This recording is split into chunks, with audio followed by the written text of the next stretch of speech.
Hey everyone, Harry here to talk about Jim Jordan's empty demand that Fani Willis turn over all these documents about the Fulton County prosecution.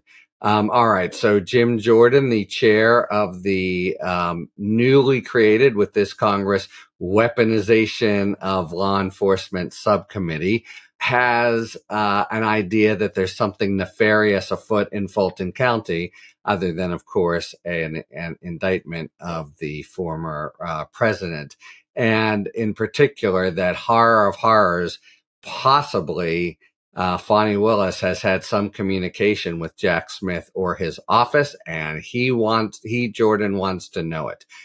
Couple problems here. First, it would be completely routine and good policy for the state and federal prosecutor to be coordinating with one another and not tripping over each other in the field, figuring out how they want to most efficiently and effectively present overlapping testimony and the like. Indeed, as best we can tell, there's been very little of such communication between Smith and Willis, which is sort of a problem. But Smith was very, very focused, I think, on there being no leaks.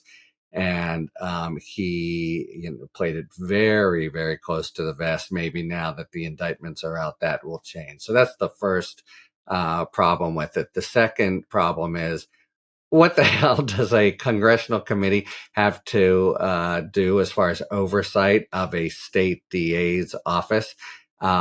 Nothing, I'm thinking. So what Jordan is trying to do, he did this with Alvin Bragg to try to get information about Bragg's case against Trump. Everybody in this country gets some federal funding. I think it's, kind of sometimes a constitutional puzzle to find a business or whatever that is truly free from the federal government's reaches. But so Jordan is trying to use the fact that there are some programs that include some federal monies for Fulton County to say you have to comply with this subpoena. But there's really no authority at all, no oversight.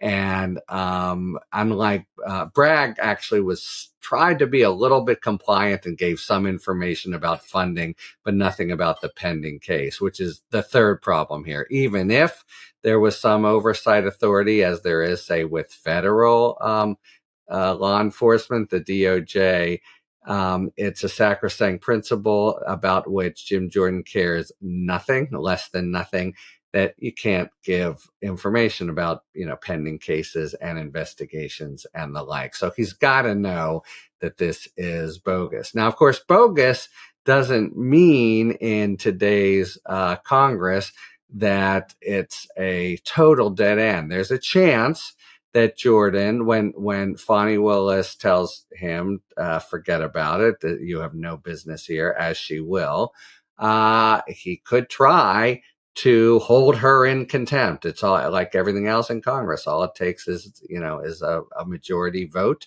But so that would require a lot of his colleagues. And I think that he's sort of thinking, that's my end game here, and I'll make her look bad, and people don't really understand that there's no legal basis. And then they would serve it up to the Department of Justice that would immediately refuse to prosecute. But I think his thinking is, I can do this and bring real attention to the issue and the like. And now we get to a sort of more nuanced political problem, and that this will be a kind of a gauge if he tries to do this, and he may well not. He may try to back away. There's been, big talk about a lot of things, including Biden impeachment and the like, that they tiptoe back from after rattling their sabers.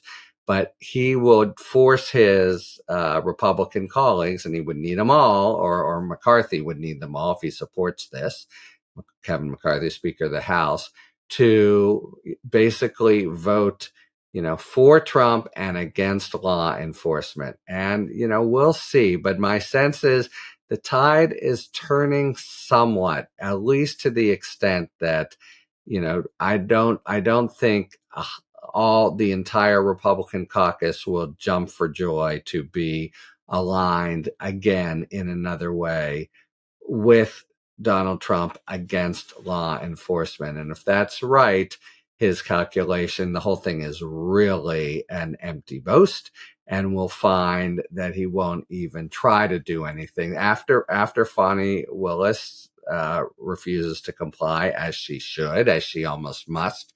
Will he, make a big stink and then quietly fold his tent, or will he try to push it further? That'll be a good bellwether of how people like Jordan are now calculating the political climate in the wake of 4 separate indictments, mugshots, and the like.